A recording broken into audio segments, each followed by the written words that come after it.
上海疫情还能控制住吗？上海最近的疫情还能控制下来吗？上海的疫情还有希望吗？现在上海那边还有全国的一个疫情的情况怎么样？还有为什么上海那边疫情这么久了，目前还没有控制下来呢？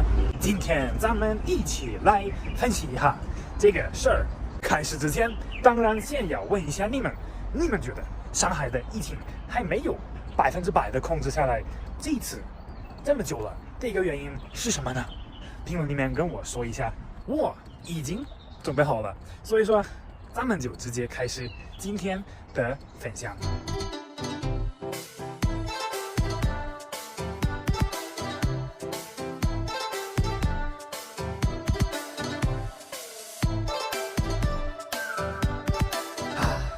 太开心了！今天你们看一下，有自然，有太阳，有一个开心的马克。今天成都这边的天气超级可以，然后今天成都的健身房终于也开了，马克终于可以恢复锻炼了、健身了。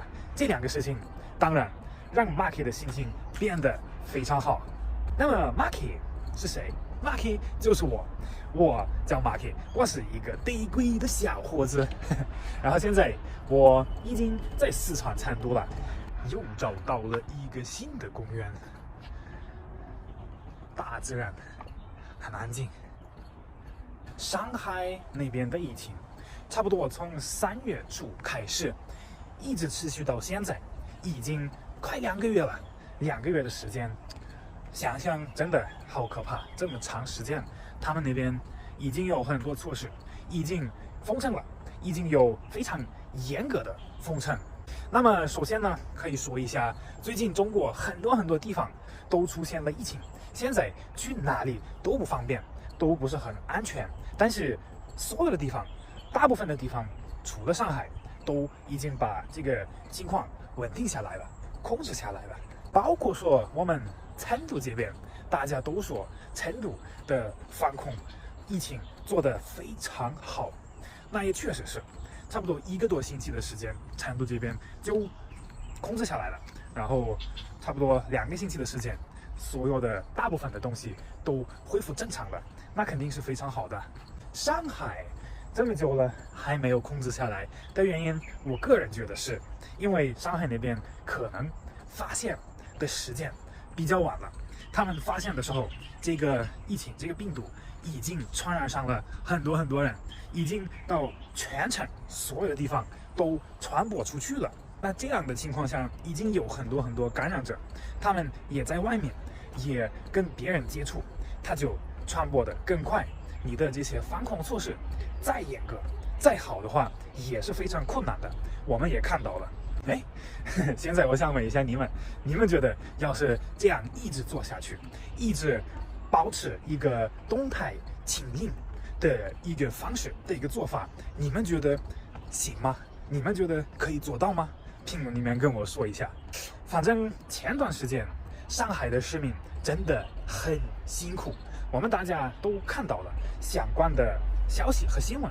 上海那边的人是世界上最严格的一个封城，我们也知道全世界都有封城，很多城市很多国家都有，但是封城也不是一样的，因为上海那边的封城，人都不能出他们的房子，他们都不能出来买菜，很多东西都做不了，所有的地方都关门了。那么通过这么严格的封城，这个疫情我是觉得肯定是可以控制下来了。可能比较大的一个问题就是真的有这个必要吗？让一整个城市的人，让他们2个、3个、4个或者更多星期待在家里面，没办法上班，没有办法工作，没有办法去买菜，啥都做不了，这个影响肯定是挺大的。包括说这样的状态如果持续很长时间了，当然对整个国家、对整个世界都会有一个非常大的经济上面的影响。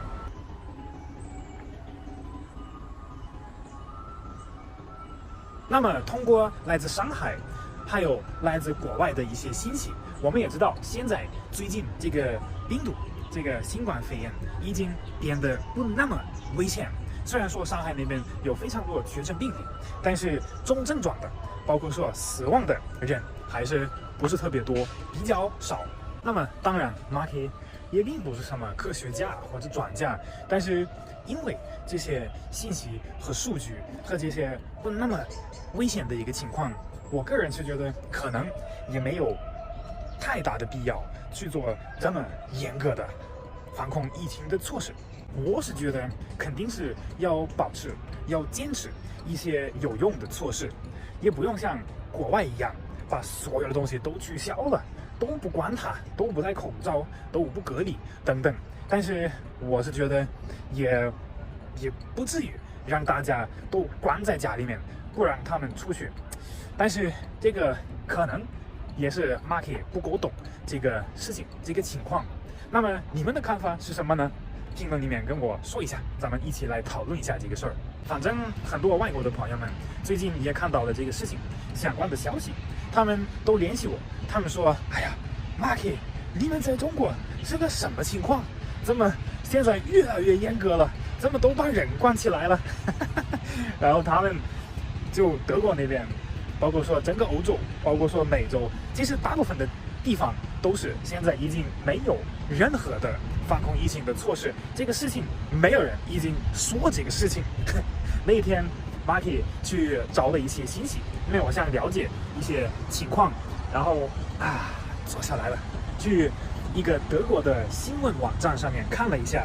你们知道我花了多久才找到了一个新冠肺炎疫情相关的消息吗？真的很久，就说明在老外的脑子中，这个事情已经完全不是一个事情了，没有人说这个事情。虽然说还是存在一定的风险，但是我觉得其实也挺好的。朋友们 ，Marky 现在找到了一个很好的坐的地方，现在这边要享受一下这个太阳啊，真的太舒服了。今天的这个分享就差不多了。如果说你们觉得 Marky 说的完全错，一点都不对，那就不好意思了哈。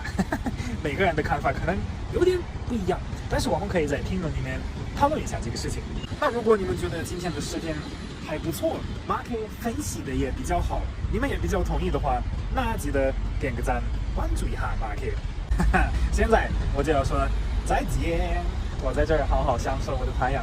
朋友们，下期视频见。